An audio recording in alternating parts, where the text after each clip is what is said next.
It's time for this week's episode of Brandon Sports Talk, featuring in-depth interviews from those who are trending in the world of athletics.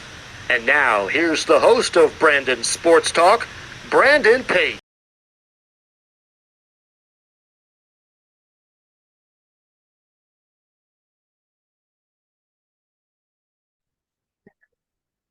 Welcome back to Brandon Sports Talk. In today's episode, I have the privilege to interview the Queen's University's head volleyball coach, Coach Hannah Long. How are you doing today?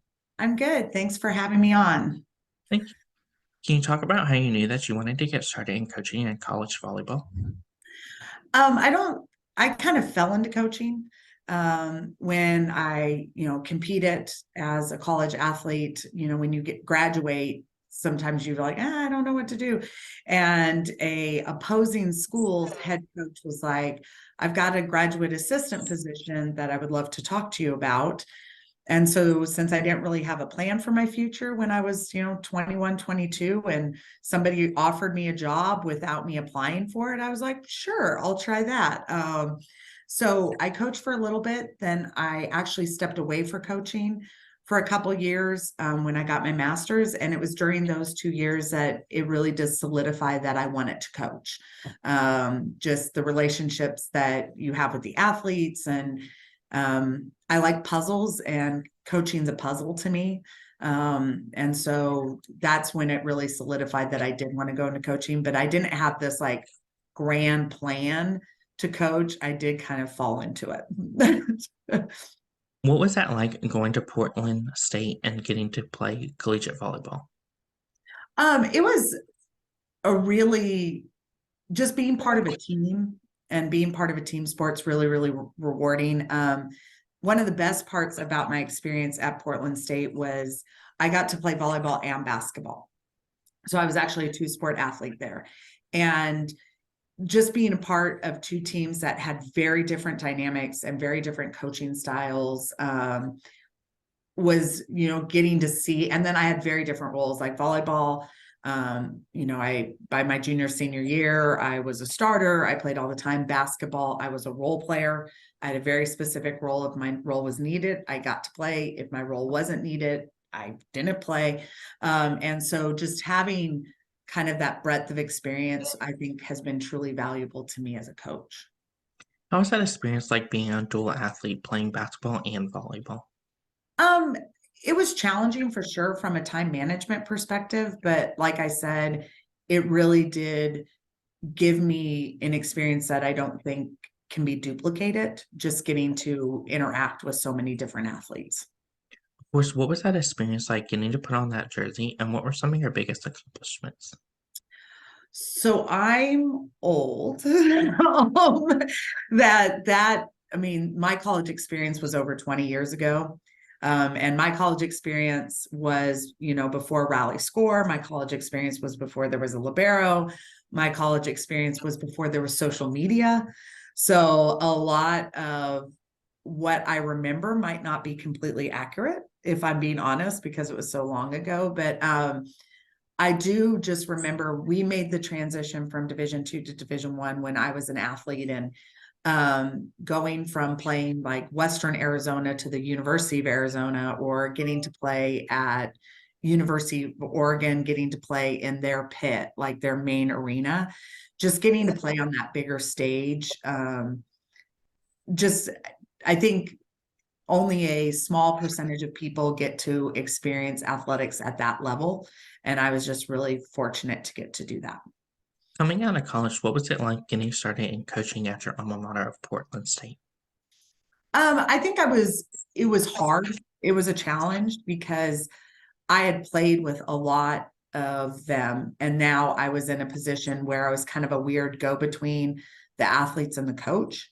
Um, to be honest, I wouldn't recommend it. I wouldn't recommend going from being an athlete to being even like a GA at the school that you just played at. Because it's hard to distinguish between being a teammate and being a coach. Um, so I was, again, that was a long time ago, and I was really young, but I do remember it being hard to know where that line was and who I should be to the team. What were some of your biggest accomplishments as an assistant coach for Portland State? Oh, we were not good when I was an assistant coach at Portland State. So I wouldn't say that I accomplished much as an assistant. I think it was a way to dip my toe in the water as far as coaching goes, but I had such a limited role that I wouldn't say that I accomplished much in that arena. How was that experience like going to Western Oregon to become their assistant coach? That was the job I fell into. And I really do consider Judy Levery, who was the head coach there and is in their Hall of Fame now. I really do still think of some of the things that she taught me. She was definitely a mentor, just about team dynamics and how you manage athletes. And she was just always so great about including me in her thought process and what the recruiting process was like. She really guided me as a young coach. Of course, how was that experience like getting your first head coaching job at Southern West? It was Southwestern University, just outside of Austin, Texas. And I was 26. That's really young to be a first-time head coach. But similarly to having Judy, my athletic director, Dr. Glademont, she was a former coach herself and had tons of experience, that she really was a mentor and really helped me find what was going to work for me, because different coaches have different personalities. And she was just really instrumental in helping me find my voice as a coach. Of course, as you said, being 26 at Southern Western as a head coach, how was that experience like? And what was that balance like when some of your players were around your same age? I don't think the players knew. I mean, I didn't tell them. I didn't tell them that I wasn't much older than them. I think I did, like now as an older coach, I don't think I have to do it as much, but as a young coach, I really did have to establish that I was their coach and not their friend, and what my role was. And that definitely evolved over time, but I don't think the players knew that I was that young. The one funny story I have is our athletic trainer was an older gentleman, and more than once, the official went up to him and asked him for things. And he would have to go, "Oh, I'm not the coach, she is." And he would have to like direct officials to me, because a lot of times the officials thought I was a GA or a player that was just out that game, because they would kind of give him a double take, like, "Wait, no, you're not the head coach." And he always thought it was really funny too. Of course, during that time, what did you accomplish as a head coach? I was really fortunate to be at a school that really valued athletics as a young coach. And like I said, I had a phenomenal boss.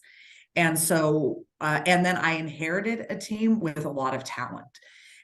So we were able to accomplish quite a bit. Multiple conference championships. We went to the NCAA tournament several times. We hosted regionals.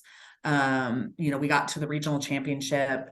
So we were able to, from a wins, losses, overall success level, really establish a lot of traditions in that program that I think they're still using today. And so, again, it's never just you as a coach. You accomplish it through your athletes and the support system that your university has. And as a young coach, I was able to benefit from a lot of the people around me.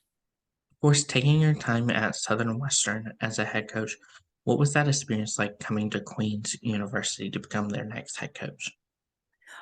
I mean, I think some things are transferable, but you're in a different region now, which is going to change some things. You're at a different level, Division III to Division II. But similar to Queens, Southwestern and Queens were similar they're both small, private, liberal arts, academically oriented institutions. And so from a recruiting perspective, I was recruiting a similar academic athlete, that was academically oriented, wanted to be at a small school where they got to get to know their professors. So there was definitely some transferable things just because the schools were similar.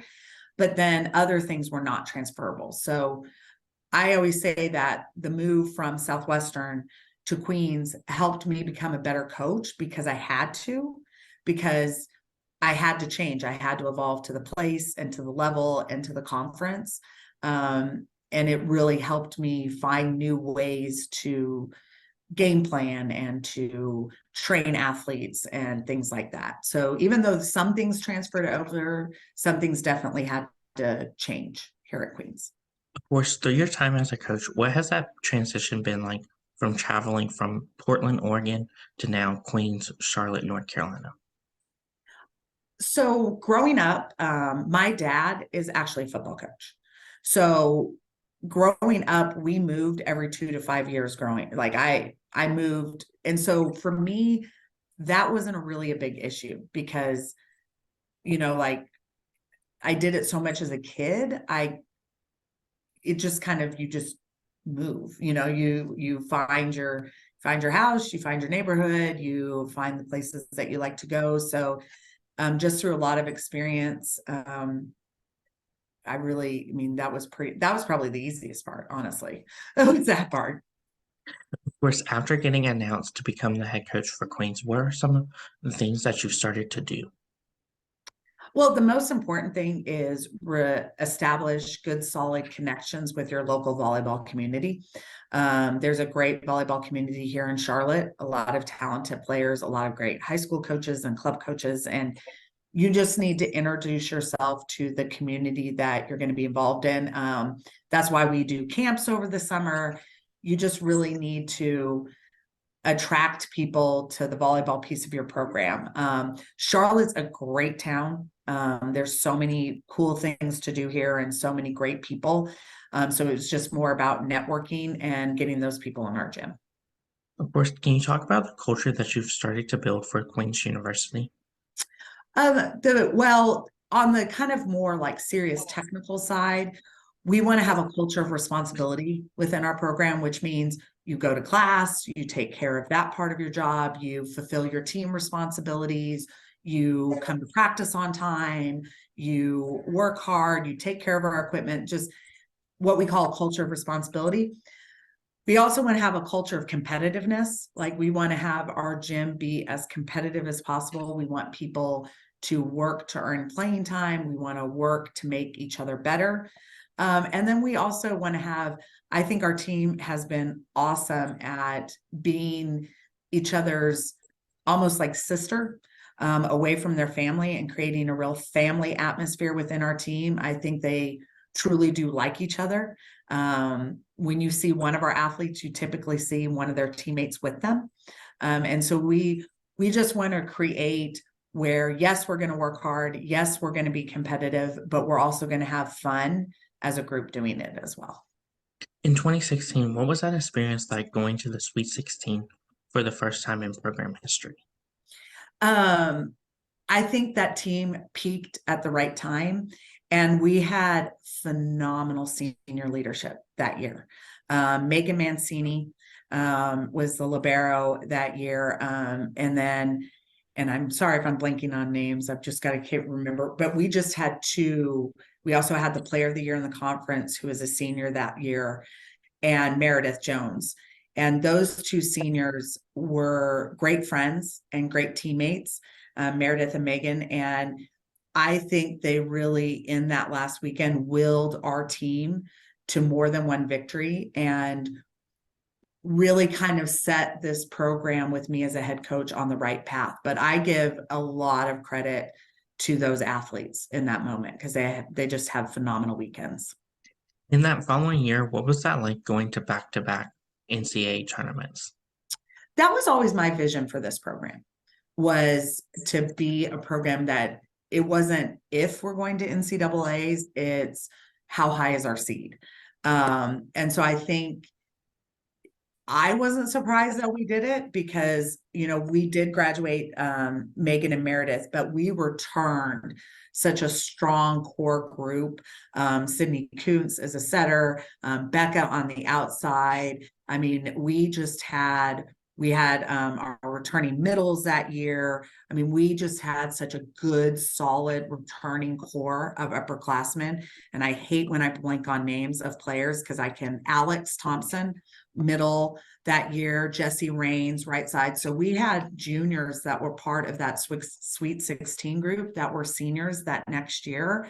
And once you go to the NCAAs, you're like, yeah, I want to do that again. And so that junior group that was then seniors that next year, I thought were pivotal to what we were able to accomplish the following year. Who are some of the teams in your conference that you faced each week? Well, our conference has changed.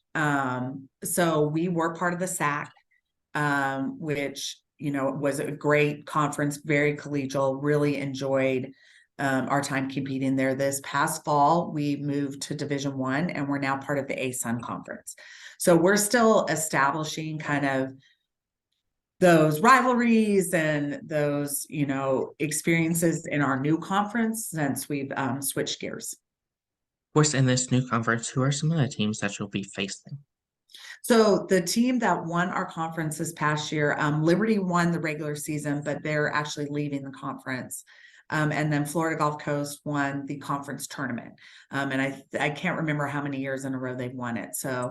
But our new conference spans all the way from South Florida up into the Louisville, Nashville area. We go out to Central Arkansas and North Alabama. So we've really expanded our footprint with our new conference. What is that home game atmosphere like? I think we're in process. Like I said, moving to a new division and a new conference has changed that a little bit because our old conference, everybody was so geographically close. We would get visiting fans as much as home fans. And then this past year, because we made the transition so quickly, we didn't have very many home games. So I think we're going to look to grow that this coming fall to just bring more people into our gym and create a little bit more of a home atmosphere. What's that going to feel like to have that home atmosphere and have the fans behind you? I mean, I hope that we'll embrace it. We did have, I will say at Queens, athletes really support athletes really well here. So, the swim team will come to our game, the rugby team will come to our game, and we try to return in kind by going to a soccer game. We went to a soccer game as a fall and basketball games. And so there's a lot of athletes supporting athletes here, which does create a really nice home atmosphere. What are some of the game day traditions that you've helped to implement? I don't implement them. Those are team. So those are stuff that's within the team and for the team. And so I know they have them, but I'm not involved with them. What does that recruitment process look like for those prospective student athletes looking to play collegiate volleyball? Well, first we have to truly vet if they're athletically can compete at this level. I mean, this is Division I athletics. This is we're in a very good conference. The ASUN is very competitive. So you've got to first make sure that they're going to be successful in our gym and in our conference. Then we've got to determine if they're good fits for Queens. Are they academically going to, be successful at a school that has, high academic standards and really has a lot of support systems for our athletes? Like, is this the type of school they want? And then the third is, do they fit in with our team? Do they fit in with our team culture and our goals? And then kind of it's a long process to kind of vet that all out. But I do think we bring in players that are good fits for our school and our gym and can help us win games. What does that official visit look like when those prospective student athletes come to Queens? A little bit of it depends on their interest because we can gear it towards that they can sit on classes that are interest towards their major, but just really spending as much time with our current team as they can to get to make sure that they fit in with our family atmosphere here at Queens. As a head coach, what is it like getting to see those players put on that jersey for the first time as a freshman? Freshman year it can be a challenge because, I mean, we're a fall sport. So they basically come in and start right away. Like, so that can be a challenge. So I get more excited by watching and seeing, oh, this is what it looked like your freshman year. Because a lot of times freshmen don't get a ton of playing time. And then, wow, look at how you've grown. Look at where you're at your senior year. So I get more excited by watching as they grow and develop within our program, just the differences between their freshman year and their senior year. Was it like, obviously, as seeing those seniors putting on that purple Queens jersey for the last time? Navy. We're Navy, not purple. But that's always hard because you've just watched them for so long. They've been part of your gym and your program for so long. And to see them, play their final match is sometimes like bittersweet. It's great to see their growth, but then it's hard to know that, when practice comes the next day, they're not going to be there. So. Of course, as a head coach, what is it like seeing those seniors go on and achieve great things outside of collegiate volleyball? That's really rewarding. We recently had an alumni weekend here at Queens, and a group of seniors that graduated in 2021, I think was when they graduated.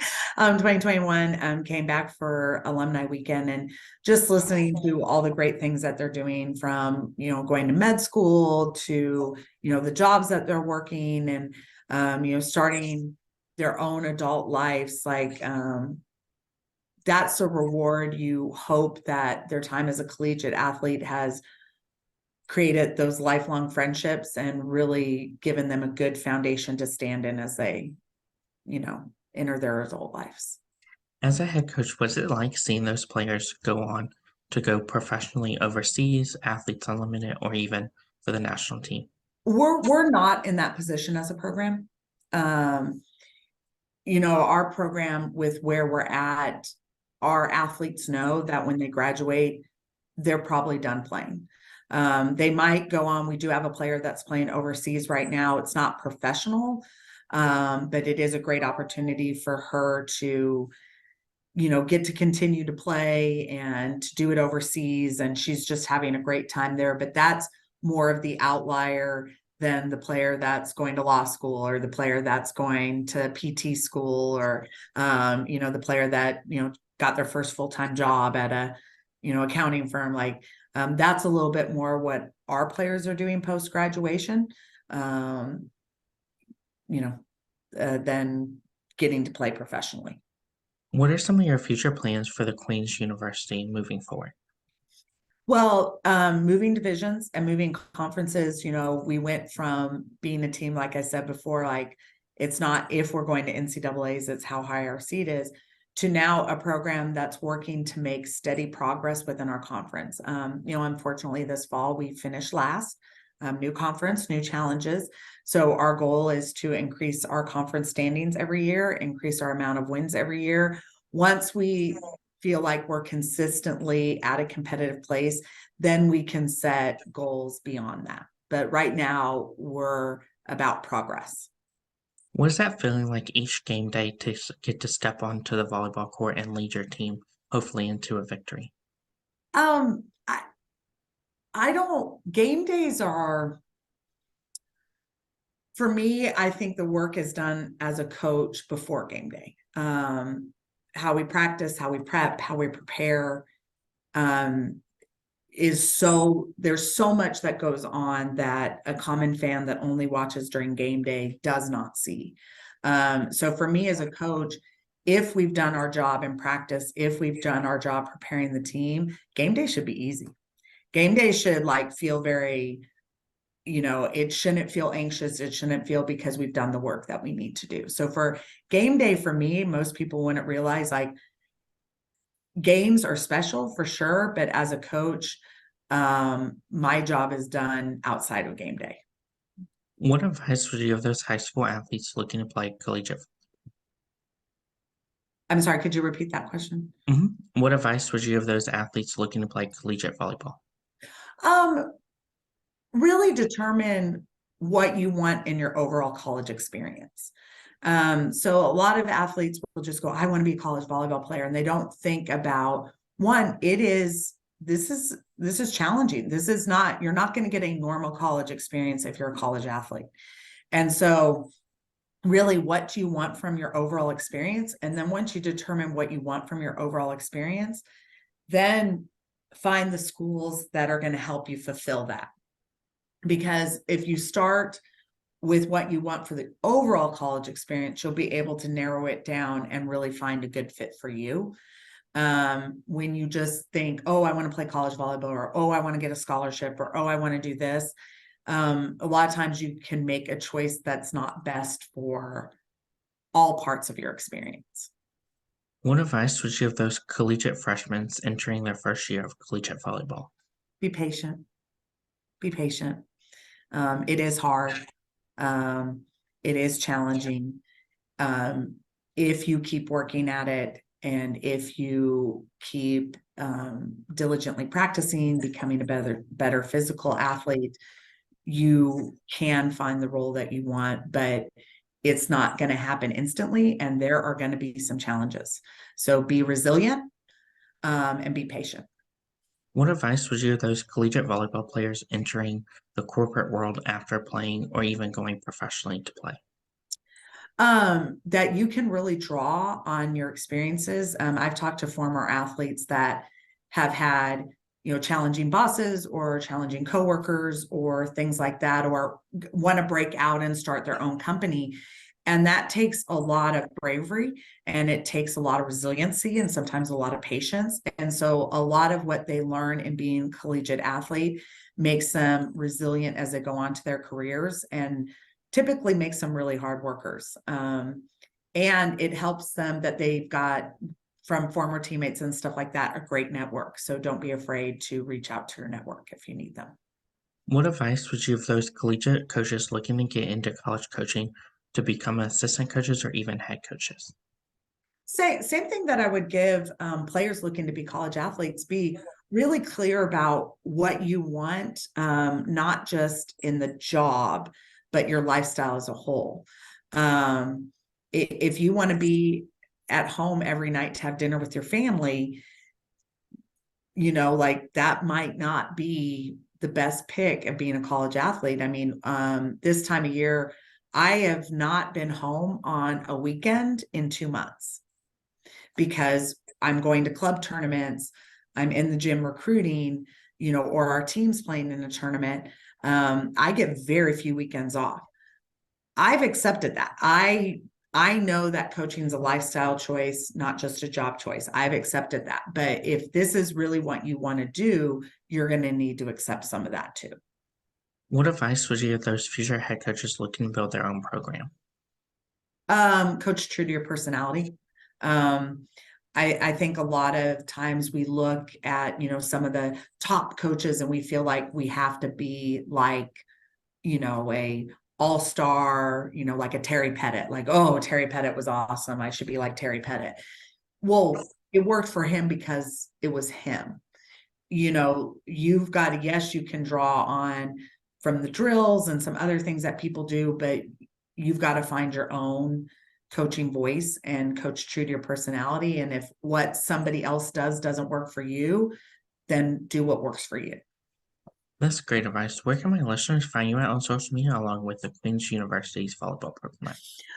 You can find our volleyball program on social media. You can't find me. I'm not on social media. But you can absolutely find our program and Queen's Athletics, Queen's Volleyball, I think is our Instagram account, but you can definitely search and find our team and find our athletic program. Me personally, I am not on social media, so you cannot find me. But I think I have a LinkedIn profile. You can find me on LinkedIn, but I don't have any of the other social medias, but Thank you again, Coach Hannah Long, for your interview, and best of luck in your future as the head coach for Queen's University's volleyball. Thank you very much. You can find Brandon Sports Talk on Facebook at Brandon Sports Talk, Instagram at Brandon Sports Talk, Twitter at Talk_Brandon, and you can find me on YouTube at Brandon Sports Talk. Don't forget to like, comment, and subscribe. Thank you again, Coach Hannah Long, for your interview, and best of luck in your future. Thank you. You've been watching Brandon Sports Talk. Please feel free to like, share, and subscribe to Brandon Sports Talk on social media and on YouTube.